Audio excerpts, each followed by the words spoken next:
Մեծ Պայքի 6-րդ կիրակին կոչվում է Գալստյան կիրակի։ Այդ օրը եկեղեցին անդրադառնում է Քրիստոսի առաջին եւ երկրորդ գալուստին։ Սակայն անհայտ ժամանակների մասին մարդիկ տեղեկացվել են մարգարեների եւ առաքյալների միջոցով։ Առաջին գալուստը Սուրբ Ծնունդն է եւ Աստվածահայտնությունը,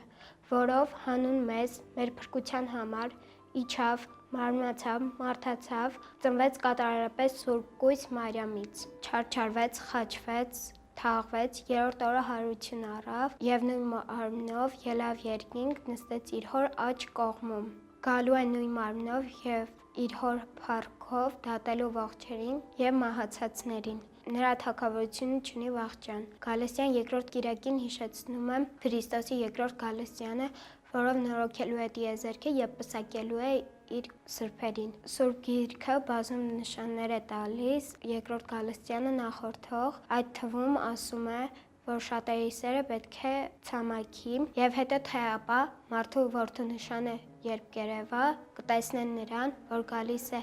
ամպերի վրայով բազմած զորությամբ եւ մեծ փառքով, ինչպես փայլակը, որ ելնում էր արևելքից եւ երևում մինչեւ արևմուտք։ Գալստյան կիրակին հիշեցնում է, որ Քրիստոսը գալու է դատելու մեռյալներին եւ ողջերին,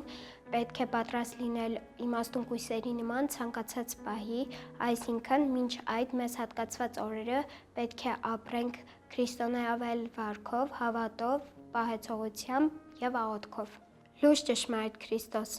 արժանավորիր իմ հոգու կոչման օրը, ուրախությամբ տեսնել քո փառքի լույսը եւ բարիքների հույսով հանգչել արդարների օթևաններում, մինչև քո գալստյան մեծ օրը, եւ ողորմիր քո արարածներին եւ ինձ բազմամեղիս։ Ամեն։